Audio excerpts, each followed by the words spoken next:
Zawadi. Howdy guys. This week we're working with our back, reverse or spinning techniques. So those are your techniques where you turn your back on your opponent. They look really cool. That's advantage number one.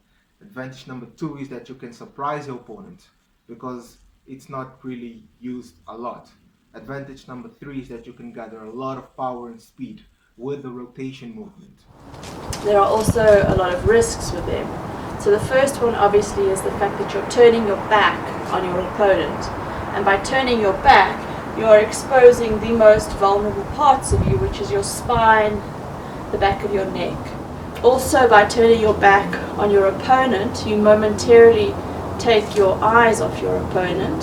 And while it may just be a split second, it can firstly disorientate you, but it can give your opponent an opportunity to catch you by surprise, particularly if they can see that the technique is coming.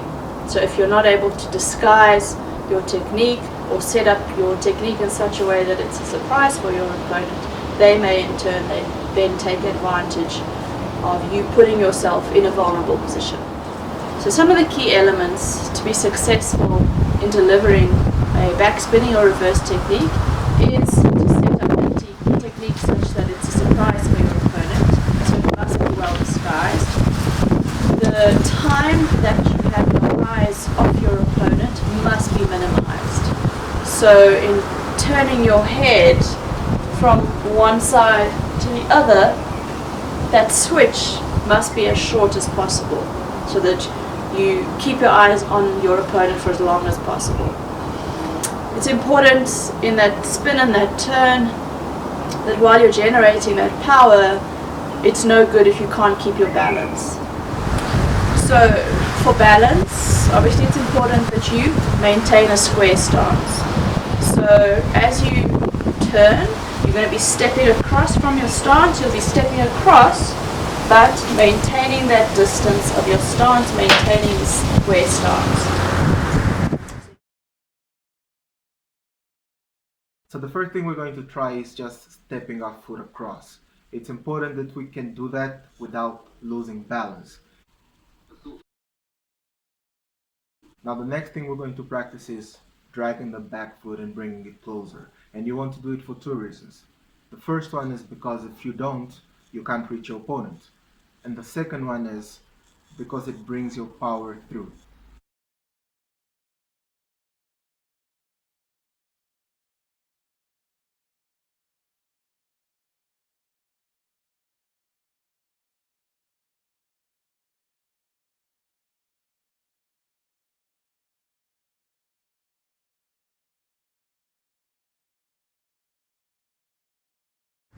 So you stop, you step across, your shoulders up protecting, your eyes are on your opponent, and from this position, your hip has come through with your foot. Now you're going to switch that, push your hip through, and now you're looking over your other shoulder. So you go from one, turn your hip the other way, and then step through. When you're done with the rotation, you should almost land in the opposite stance. Remember, you want your guard up and you want to be facing your opponent. Now, putting the whole technique together. Again, it's called a back spinning fist. So you want to hit with the back of your hand with around this area right here. Again, aim with the two front knuckles because of course they're the strongest. And you want to lock your arm at around 90% of the way. You don't want it fully straight because it's easier to get injured in that way. So you want it at 90% of the way. And as you're rotating, you want to drag your back leg. And look at your opponent and have your guard up on the other side. If you're comfortable with your balance, you can add a defensive move to the end of the technique, such as going underneath or moving backwards. Give it a try and see how it feels.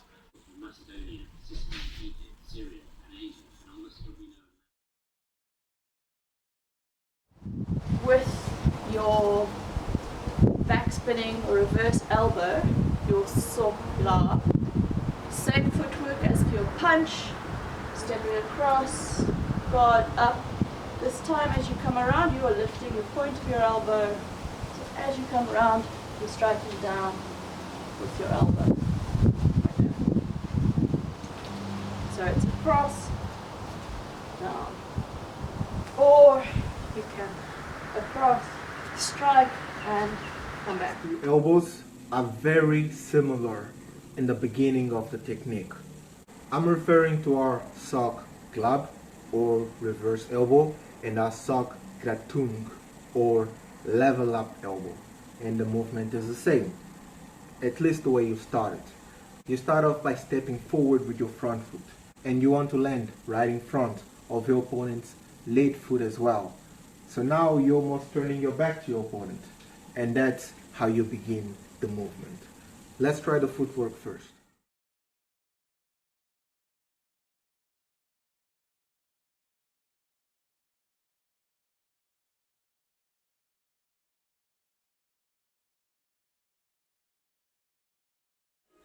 Now for the actual technique, the only thing that changes is that from here you look at your target and then you can go either level up elbow or reverse elbow. And both of them are going through the guard, so you want to go either straight up or straight down as in a straight line as you can, let's say. So step, look, and you drag your back foot to make sure that your hip gets into the movement and brings your power through. So come with the hip, or okay, come with the hip, and back to your stance. Let's give it a try.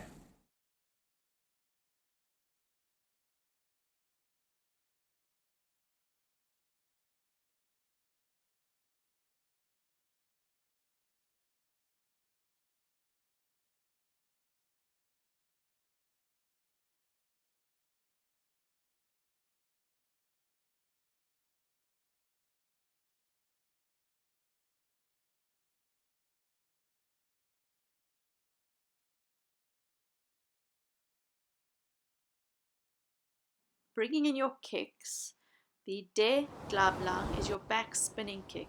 The footwork is the same as your back spinning fist, but now you are bringing up your leg. Your targets will be either the head if you can get your leg up, or it's a good kick to get your heel into the thigh. So you want to connect with the heel of your foot. Now your back thrust involves stepping across as you would with your spinning techniques, but instead of spinning across, you are thrusting toward your opponent.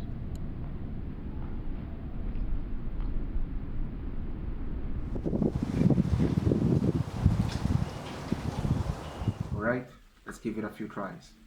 Saudi. If you Your first exercise is your back spinning fist on its own, your mat kwang.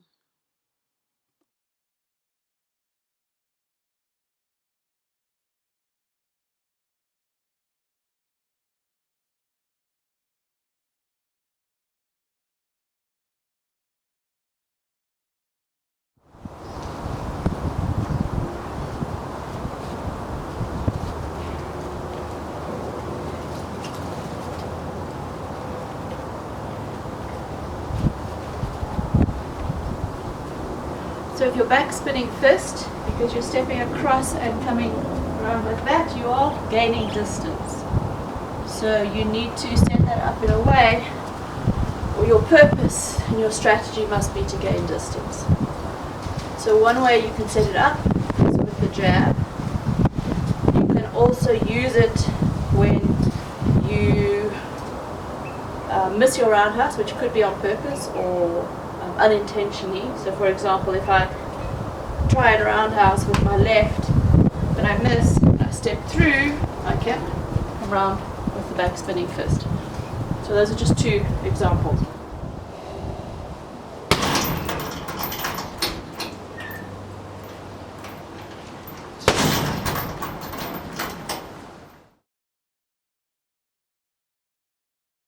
Our second combo will just be adding a jab to it. Now you can jab and then step across and do the back spinning fist, or you can set up the back spinning fist with the jab. Now what does that mean? You can jab as you step through. And because your opponent has your fist in their face, they can't see your foot coming around. And that makes your back spinning fist a bit harder for your opponent to see.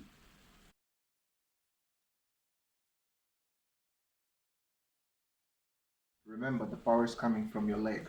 And as you drag your leg, the power comes through. And on this side, of course, you want to keep your guard up.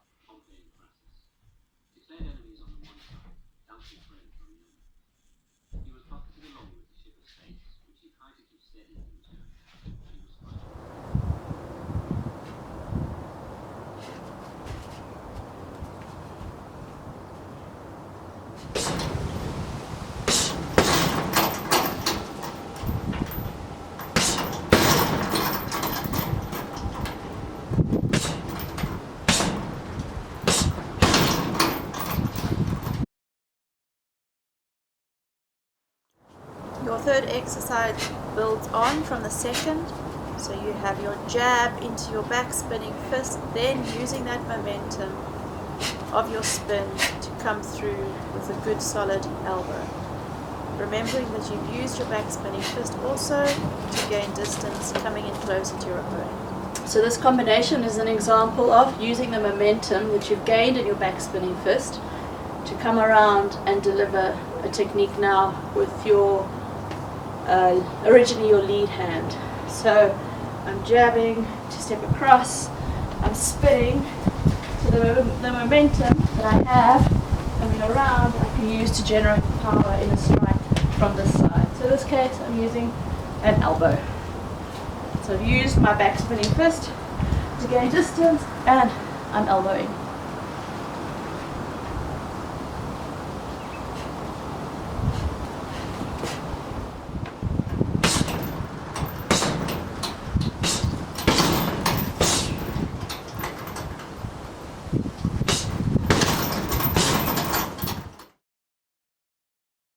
Building on again from the previous exercise, you're now going to add another uppercut elbow.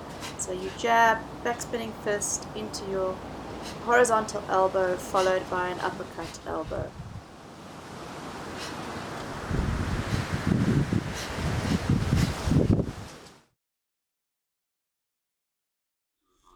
So for the fifth combo, we're going to set up a back spinning fist with a front interchange roundhouse kick. So you're going to start with a jab and then attack with your front roundhouse kick and then jab again and start with the front roundhouse. Except this time you're going to step across and then deliver your back spinning fist. Let's give it a try. Sawadee.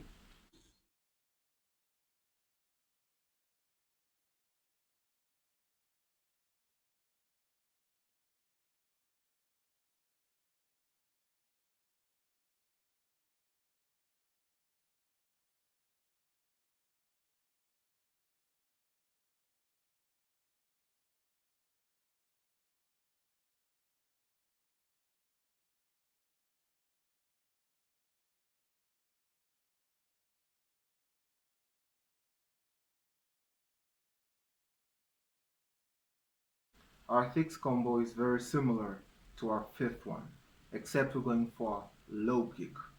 And at the end, we're adding a clinch and a knee. So let's go over it again.